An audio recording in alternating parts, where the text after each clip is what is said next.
Bonsoir, bonsoir. On continue toujours dans cette lancée de la configuration de la téléphonie IP sur Cisco Packet Tracer. Cette fois-ci, on est dans un cas où on va séparer le réseau téléphonique ainsi que notre réseau LAN, c'est-à-dire que les PC ou encore les imprimantes et tout ce qui va avec.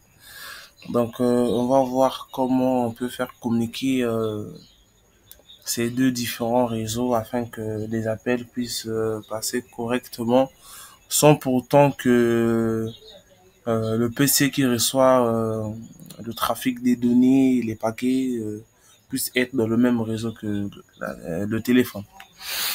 Donc, concernant notre réseau téléphonique, c'est la 10.10.10.0/24 et les desktop, laptop et tout va dans les 20.20.20 0/24. Donc, c'est un peu ça notre adressage qui est très simple. Donc, sans plus tarder, on va rentrer dans notre routeur parce que c'est là où va se passer beaucoup de choses. On est là. Donc, on continue toujours avec les routeurs 2811. 2811. Parce que jusqu'à présent, je remarque aucun problème lors de la configuration de la téléphonie avec ça. Donc, je ne m'emmerde pas. Je continue à utiliser. Alors, j'ai dit no. Entrée. Config. Alors, donc là, qu'est-ce que nous allons faire? Alors là, partez sur la base, c'est comme si vous faites, vous êtes en train de faire la configuration du routage inter-VLAN en utilisant la méthode du router on stick. Donc, je m'explique.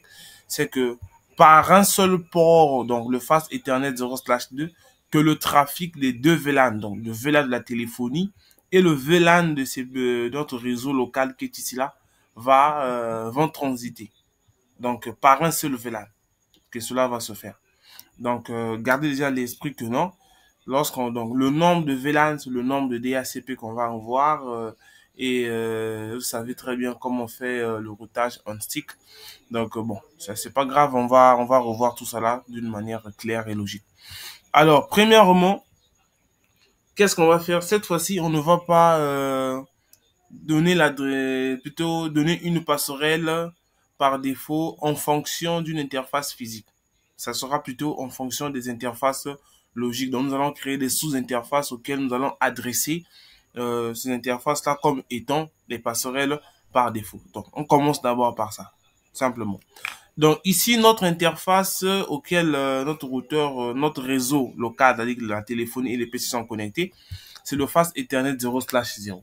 Donc, on ne peut pas mettre une adresse IP sur cette interface-là. Non. On peut plutôt créer des sous-interfaces pour cette interface mère. Pourquoi? Parce que si on décide de mettre une adresse IP sur cette interface, ça sera laquelle? Parce que nous avons deux réseaux différents.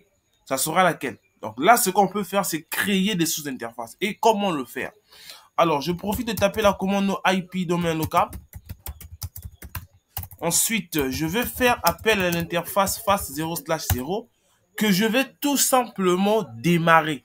Donc, je fais un no shutdown, tout simplement. Voilà, je l'ai démarré. Je l'ai démarré. Ensuite, qu'est-ce que je fais? Je rappelle la commande pour créer la sous-interface. Donc, admettons, pour moi, je dirais que le VLAN qui va gérer la téléphonie, c'est le VLAN 10, ainsi que les PC, ce sera le VLAN 20. Donc, je mets, après interface phase 0/0, je mets un point 10. D'accord? Pour lui faire savoir que non, toi, tu vas me gérer la configuration du réseau concernant le VLAN 10. Voilà. Entrée. Voilà. Donc là, la sous-interface vient d'être créée. Vous avez cette information qui est ici. Voilà. Et là, maintenant, on ne peut pas directement mettre l'adresse IP sur cette interface. C'est impossible. On ne peut pas directement. Si je le sais, vous allez voir, ça ne marchera pas tout simplement. On prendra la 10.10.10.1, 3 x 255.0, entrée. Il dit quoi? La configuration en IP routing sur ce LAN, sur ce sous-interface, est seulement permis si et seulement si l'interface est déjà configurée avec cette norme-là. Donc la 802.10. Voilà. Or là, notre interface n'a pas été configurée avec cette norme-là. Or, pour que cette interface puisse supporter notre adresse IP, on doit ajouter la commande encapsulation.1q suivi de l'ID du VLAN. Donc, l'identifiant de notre VLAN que nous allons créer tout à l'heure dans le switch. Entrée. Alors là, je peux rappeler la commande de IP address 10.10.10.1 3 x 255.0. Entrée. Vous voyez, là, ça passe correctement. Là, ça passe correctement. Donc, je peux faire encore un no shutdown. Déjà, c'est une interface qui est déjà... ça dépend de notre interface physique et tout ça. Donc, si l'interface physique est déjà up, donc toutes les interfaces logiques qui sont assignées à cette interface physique-là seront aussi up. Donc, je peux ou ne pas le mettre. Ça n'a aucune importance tant que l'interface physique est en marche. Il n'y a pas de souci. Alors, je rappelle encore notre... commande ici, je mets maintenant cette fois-ci 20, entrée. Alors, je vais rappeler la commande encapsulation.1q. Je mettrai maintenant 20 cette fois-ci. Et je vais adresser en mettant la 2020. Excusez-moi, je vais faire la 2020.1 3 x 255.0 entrée. Alors ici, qu'est-ce que nous avons fait? On vient de créer ou bien d'adresser les deux passerelles par défaut concernant ces deux types de réseaux que nous avons là. Donc, le 10 et le 20. Là, c'est bon. Là, vraiment, il n'y a plus rien à faire. Tranquille, c'est bon. Là, déjà, les deux passerelles sont déjà là. Il n'y a pas de souci. Maintenant, qu'est-ce qu'on va maintenant faire? On passe maintenant à quoi? À la configuration des différents services DHCP. Serveurs DHCP, excusez-moi. Donc, je fais un petit exit.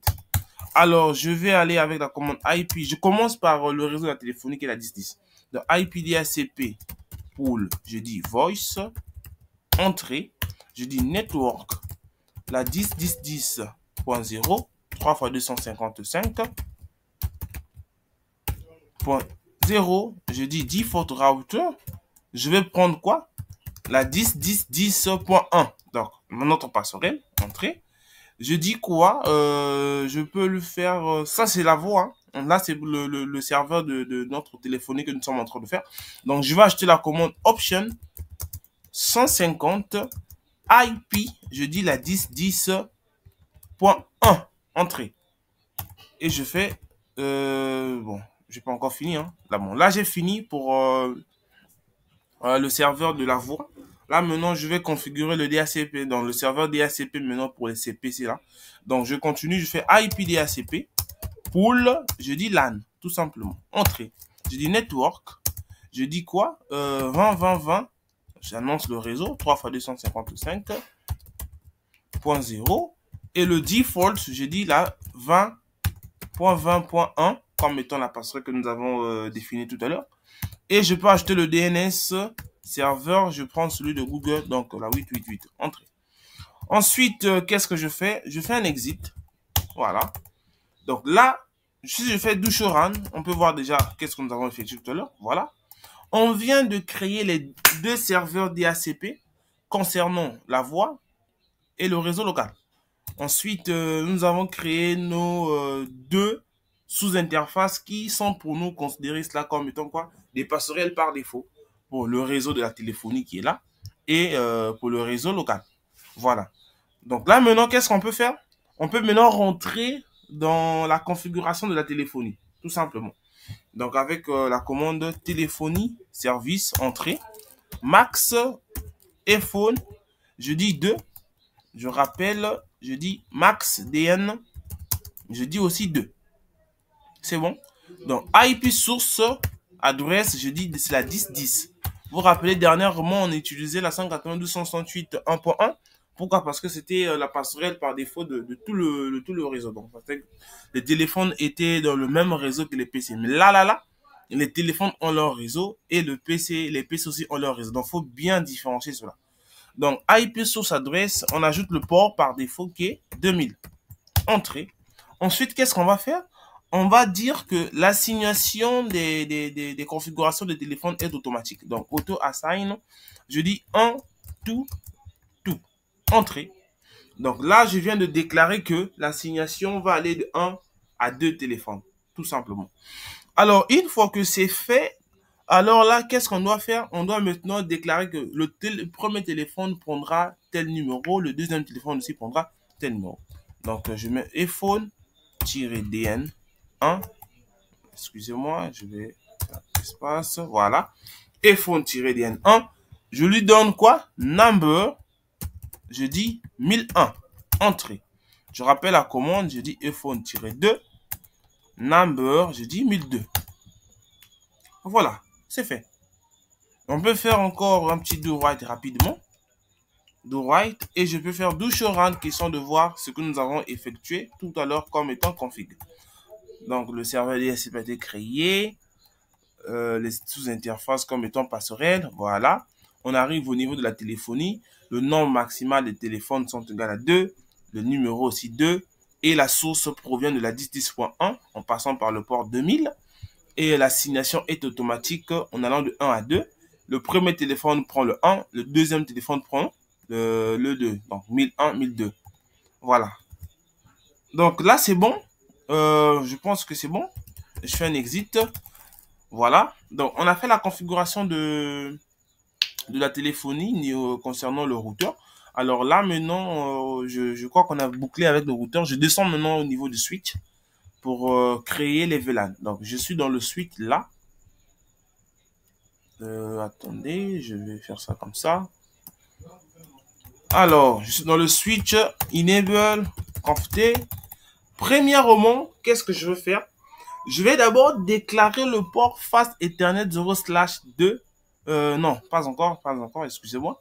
Je vais tout d'abord créer mes deux VLAN. Donc, VLAN 10. Je dis name, je mets voice. Entrée. VLAN 20. Name, je dis quoi? Tout simplement, par exemple, LAN. Je ne m'emmerde pas. Ensuite, qu'est-ce que je fais?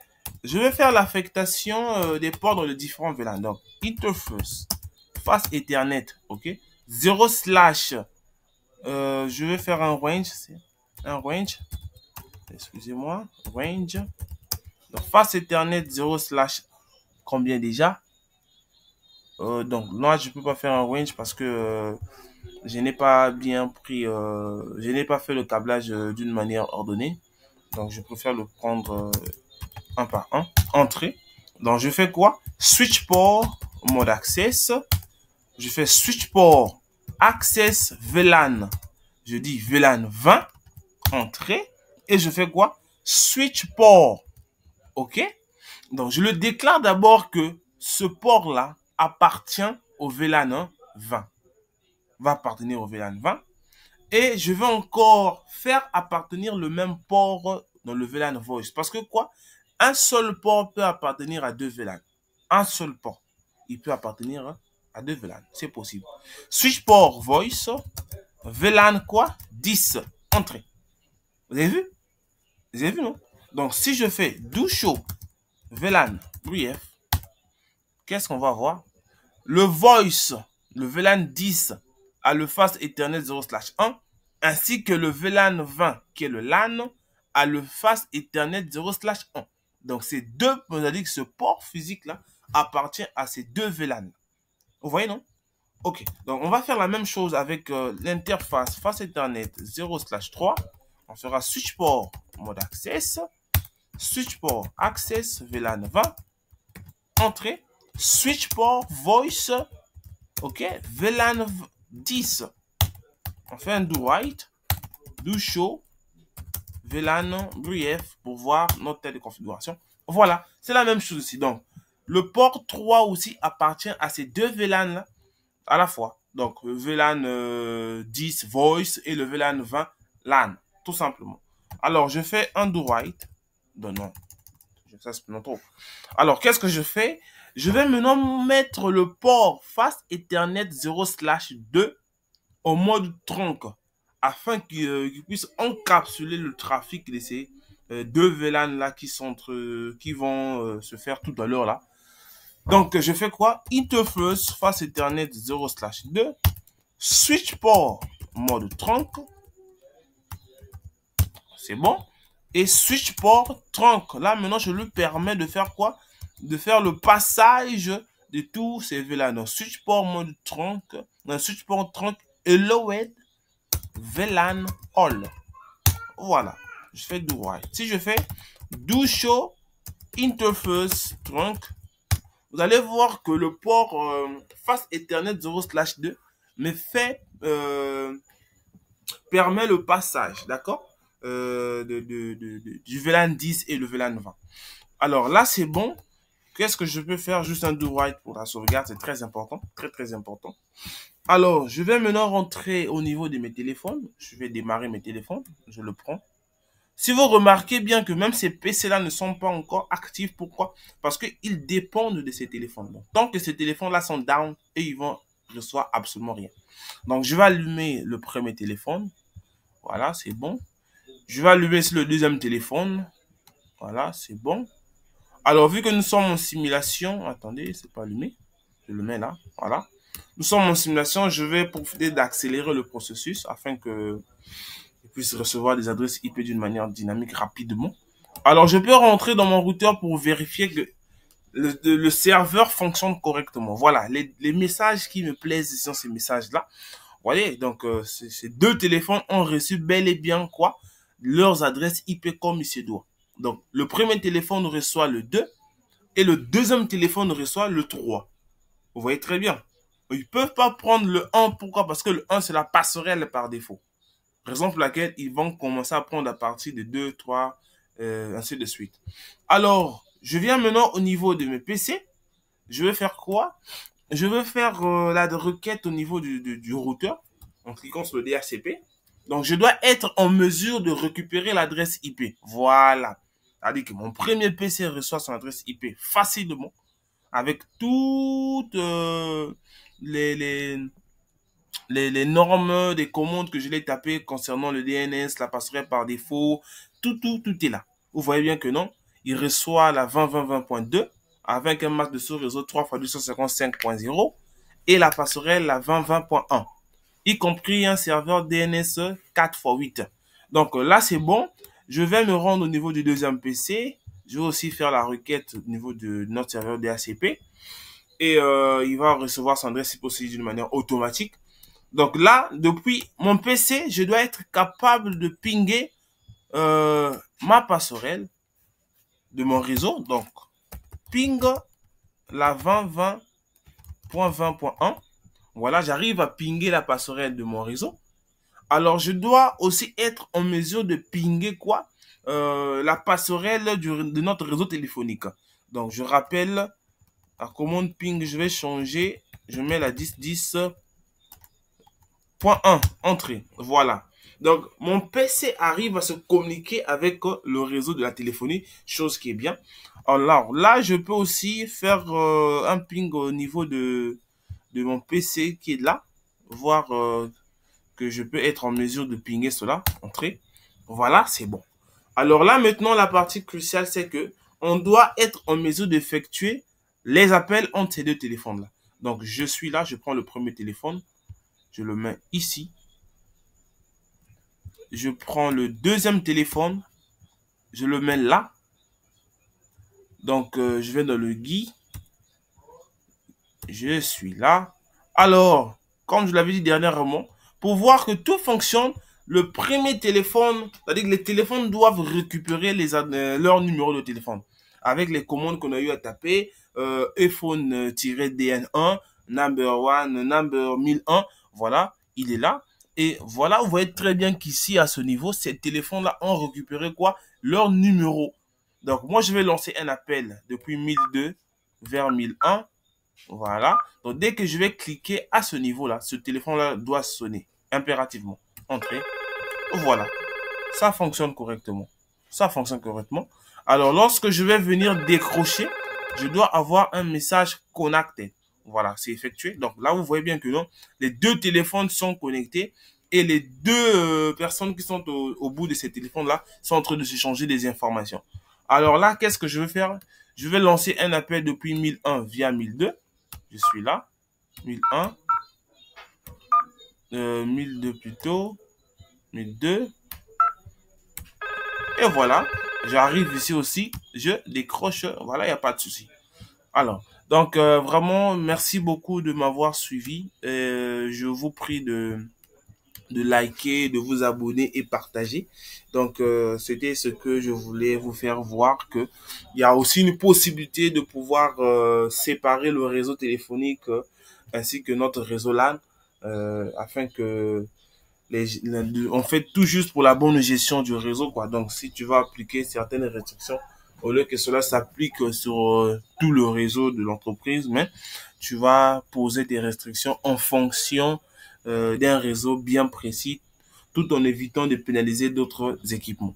Donc, merci beaucoup de m'avoir suivi. C'était Dario Ngoma de IT, de eConnect plutôt, excusez-moi, de eConnect. Donc, merci beaucoup et on se dit à la prochaine. Merci.